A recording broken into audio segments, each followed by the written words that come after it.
Antes de ontem nós conseguimos uma grande vitória dentro do Congresso Nacional. O povo foi em peso para as ruas de Brasília e parece que o efeito foi imediato. A Câmara dos Deputados aprovou com folga a suspensão do processo do tal golpe de Estado contra Ramagem Bolsonaro e todos os demais acusados. Tudo foi suspenso e o recado foi duro e claro ao Supremo. Não vamos deixar prender Bolsonaro, pelo menos até 2027. Mas olha só essa notícia que saiu aqui agora. Urgente. Zanin marca para sexta-feira, hoje no caso, o início do julgamento da suspensão do processo do suposto golpe aprovado na Câmara, que beneficia a Ramagem e Bolsonaro. O julgamento será no plenário virtual da primeira turma, meu amigo. Você está vendo isso aqui? Da primeira turma. Agora eles vão resolver tudo assim. Entendeu? Eles vão resolver tudo assim. E por que eles querem resolver na primeira turma? Para evitar qualquer possibilidade de ser pedido vistas e atrasar ainda mais o julgamento. Você está entendendo a estratégia? Olha só, com término previsto para terça-feira. Você está entendendo qual que é a estratégia? Porque se chega, por exemplo, na mão do André Mendonça, se chega, por exemplo, na mão do Cássio Nunes, o que acontece? O que acontece? É muito provável que vão pedir vista. E aí, meu amigo, tarda o processo. E pelo que parece, eles estão com sede, babando, meu amigo, babando. Precisamos prender Jair Bolsonaro, porque o Bolsonaro é o grande problema do Brasil. Não, o grande problema não é a corrupção, o escândalo bilionário descoberto no INSS, a corrupção que nós estamos vendo ser descoberta agora nesse governo petista. Não. O problema do Brasil não é esse. O problema do Brasil não são os aposentados, meu irmão, que foram saqueados, roubados nesse país. O problema do Brasil não é a irresponsabilidade econômica gigantesca que está tomando conta dessa nação, com o ministro da Economia que nem sequer entende de economia, como o Fernando Haddad. Não, o problema do Brasil não é esse, meu amigo. Não é o PT simplesmente levando o nosso país para o buraco, para a vergonha internacional, péssimas políticas com outros países. Não, o problema do Brasil é Jair Bolsonaro não estar preso ainda. Você está entendendo? E querem prender ele por quê? Porque ele roubou o Brasil? Porque ele saqueou os cofres públicos? Porque ele roubou velhinhos? Não, meu amigo. Se ele tivesse feito isso, talvez ele estaria numa boa. Talvez ele estaria, na verdade, dentro do sistema no Brasil, onde é necessário para que você possa se manter no poder. Porque aqui você sabe muito bem, aqui para você se manter no poder, você precisa ser corrupto, você precisa ser bandido, você precisa ser criminoso. E a prova está aí. A prova está aí. Hoje o poder está dominado pelos maiores corruptos, bandidos, a maior quadrilha que já viu esse país, tudo descoberto através da Operação Lava Jato, estão todos numa... Inclusive, né, o Zanin. Quem que é o Zanin? O advogado de quem? Do Lula, meu amigo. Advogado do Lula, que hoje é ministro do Supremo Tribunal Federal. O que você pode esperar de um país desse? O que você pode esperar de um país desse? Se inscreva no canal se você ainda não é inscrito, ative o sininho de notificações, compartilhe esse vídeo nas suas redes sociais, espalhe para o máximo de pessoas possível. Nós precisamos, nesse momento, denunciar tudo isso que está acontecendo e se eles realmente aprovarem aí, né, a suspensão da suspensão do processo contra o Bolsonaro, do suposto golpe de Estado, narrativa ridícula, meu irmão, que não cola nem sequer pro desgoverno Lula, cola essa porcaria dessa narrativa. Se eles realmente conseguirem fazer isso, vai ser um golpe contra o Congresso Nacional. Afinal de contas, para que Câmara dos Deputados? Para que Senado? Se no final vem o Supremo, dá uma catetada e acabou tudo. O deputado Eduardo Bolsonaro, que está nos Estados Unidos batalhando contra tudo isso que nós estamos vendo hoje no Brasil, ele comemorou a suspensão da ação do suposto golpe pela Câmara, né, com 315 votos. Vamos dar uma olhadinha no que o Eduardo Bolsonaro disse aqui, pessoal. Presta atenção. Os deputados aprovou a suspensão da ação penal contra o deputado Alexandre Ramagem. Certamente foi um dia de vitória, um dia muito positivo, né, uma demonstração de que todos aqueles 315 deputados federais que votaram a favor dessa matéria sabiam que essa seria uma decisão da Câmara dos Deputados que o STF não ia gostar nem um pouco de receber. No entanto, a gente tem que destacar alguns pontos. Número 1, o PT, inacreditavelmente, fez uma consulta ao STF sobre a extensão dessa suspensão penal. E, algumas semanas atrás, o ministro Zanin, da primeira turma, disse que, caso... O PT fez uma consulta, o Zanin, que foi advogado do PT, foi advogado do Lula, acatou. A Câmara aprovasse essa suspensão em favor do deputado Ramagem, que está sendo acusado inacreditavelmente de todo esse negócio aí de processo de golpe da Disneylândia, que isso daí ia se referir apenas ao crime de dano qualificado e não atingiria outros crimes como associação, enfim, tentativa de abolição violenta do Estado Democrático de Direito, etc. Que então, de maneira preventiva, o STF, mais uma vez, dá um passo para muito além da sua competência, querendo dizer aquilo, né, que a Câmara vai decidir, até onde vai essa decisão, e bizarramente, provocado pelo PT, o partido político faz uma consulta à Suprema Corte sobre o processo criminal que envolve outros atores, indivíduos, dentre eles Jair Bolsonaro, deputado Ramagem, etc. E o STF responde e ainda notifica, manda um ofício para a Câmara, para dizer para a Câmara, olha, se vocês votarem essa matéria, o resultado vai ser esse daqui. É inacreditável. Isso é um atropelo da Constituição. Isso é uma maneira de você apequenar o Congresso Nacional. Então o Congresso Nacional, graças a Deus, né, se posicionou de maneira contrária. O Congresso Nacional basicamente não existe mais hoje. Essa que é a questão. De maneira independente, e 315 parlamentares votaram a favor, né, da suspensão dessa ação penal contra o Hamas. E um outro ponto que tem que ser destacado, para além desses 315 parlamentares que estão se colocando em contrariedade ao STF, é da diferença dos mais de 300 deputados que votaram pela prisão do Daniel Silveira, pela manutenção da prisão.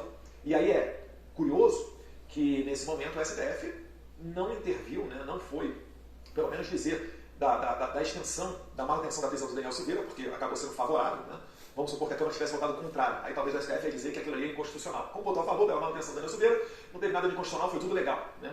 Debaixo, certamente, de muita ameaça, os deputados votaram, e debaixo também de muita enganação, porque... Olha o nível que chegou a Suprema Corte do nosso Brasil, onde eles têm pessoas que eles querem prender a qualquer custo, e aí eles jogam conforme isso, entendeu? Não é à luz da Constituição, não é à luz da legislação brasileira, não. É à luz daquilo que eles querem fazer, da jogada política, dos interesses, de quem eles querem colocar atrás das grades ou não. É basicamente com isso que se joga hoje. Na verdade, o Alexandre de Moraes pedindo a extradição do Oswaldo Eustáquio, recebendo a recusa da Espanha e depois, como resposta a essa recusa da Espanha da extradição por um crime de opinião, que não existe crime de opinião na Espanha, num país democrático realmente não existe. O que o Alexandre de Moraes faz? Ele manda, não deixa extraditar um traficante, narcotraficante de drogas, entendeu? Internacional, e ainda manda esse cara para a sua casa, prisão domiciliar, em resposta à Espanha. Então isso mostra o quê? Mostra que não existe Constituição, não existe legislação, não existe lei, não existe nada. O que existe é jogo de interesse, não é isso que existe, e quem eles querem pegar a qualquer custo. E aí eles são capazes de fazer qualquer coisa para isso. Em que pese eu ser contrário a isso, porque eu votei contra a manutenção da prisão do Daniel Silveira, alguns parlamentares sim, né, a Rádio Corredor dá muita conta disso, votaram a favor da prisão achando que seria apenas de uma semana. A própria relatora da questão da prisão do Daniel Silveira, ela falou na Auri Verde, a Marina Mofato, de Goiás, ela disse que seria uma prisão de apenas uma semana, acalmaria os ânimos, depois ele seria posto em liberdade e se resgataria, né, a normalidade democrática do nosso país. No entanto, como a história nos ensina, e aí tem mais uma vez um ensinamento da história para todos, de que quando um ditador atropela suas competências, né, e sim, acaba ganhando para si mais poder, ele nunca volta atrás.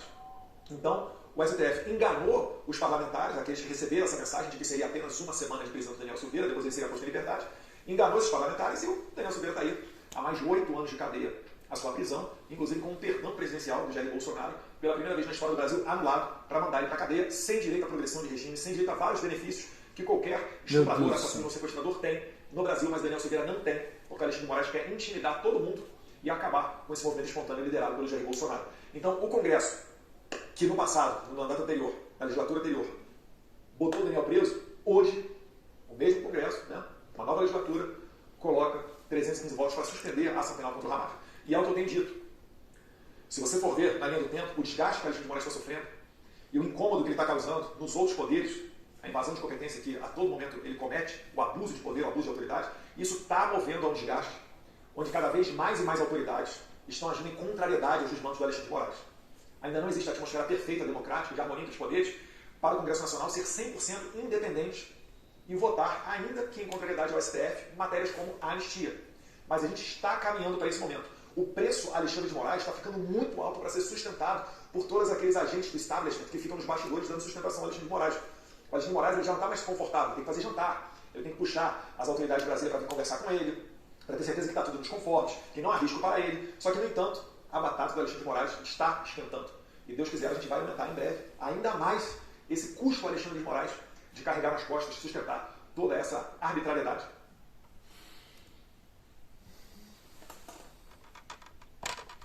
Só digo uma coisa para vocês. A lei divina, ela é irrevogável, inabalável, e eu tenho certeza absoluta que está chegando a hora de que Alexandre de Moraes e outros que contribuíram para tudo que está acontecendo no Brasil vão ter que responder pelos seus atos, vão ter que responder por tudo que tem feito. Pode ter certeza, meu amigo, que a vinda ao Brasil do agente do Trump não foi à toa. Só um minuto, só para mostrar as coisas para vocês aqui. Isso aqui eu não tinha nem preparado, só que lembrei aqui agora, durante o vídeo. Presta atenção. Achei. Dá uma olhadinha nisso aqui, ó. Notícia inédita. Moraes concede prisão domiciliar para idosa condenada pelo 8 de janeiro. Essa mulher aqui, ela foi condenada a 16 anos de prisão. E o Xandão, com a pressão muito grande que ele está sofrendo, ele teve que conceder a prisão domiciliar para mais essa pessoa, né? Para mais essa, no caso aqui, essa idosa, condenada a 16 anos de prisão, meu amigo. E por que ele tem feito isso? Por quê? Será que ele está ficando bonzinho, meu irmão? Será que ele está ficando bonzinho? Ou será que ele está sentindo que as coisas estão ficando difíceis mesmo? E está difícil de sustentar todo esse absurdo, essa loucura que está acontecendo no Brasil? Brasília estava lotada, estava verde e amarelo, como eu disse para vocês antes de ontem. E isso foi um recado claro. Estavam passando uma multidão de pessoas ao lado do Supremo Tribunal Federal, com Jair Bolsonaro, o deputado Nicolas Ferreira e tantos outros. E no mesmo dia o Congresso Nacional dá um recado ao Xandão, no momento onde explode um escândalo de corrupção no governo Lula, que pode atingir de vez tudo o que nós estamos vendo desse sistema podre. Pode derrubar de vez tudo isso que nós estamos vendo. A Justiça do Distrito Federal dá 48 horas para que o governo Lula se explique da corrupção no INSS, no roubo contra os velhinhos. Gustavo Gayer pede a prisão preventiva, PGR, do irmão do Lula, que faz parte do sindicato que está envolvido em todo esse esquema de corrupção. Então ele está percebendo que a pressão está ficando muito grande. Está percebendo? E a coisa vai piorar, meu irmão. A coisa vai piorar. Então, pode se acostumar aí com mais, decisões à prisão domiciliar para outros presos do 8 de janeiro. Nós precisamos continuar fazendo pressão. Ninguém está fazendo isso aqui porque aceitou Jesus não, meu irmão. Se tivesse aceitado Jesus, a transformação seria muito mais clara e visível. Pode ter certeza absoluta disso. Isso aqui é medo. Mais tarde eu volto com mais informações. Se inscreva no canal, ative o sininho, compartilhe esse vídeo nas suas redes sociais. Deus abençoe você, meu amigo. Deus abençoe a sua família. Deus abençoe o nosso Brasil. Grande abraço, valeu e tchau.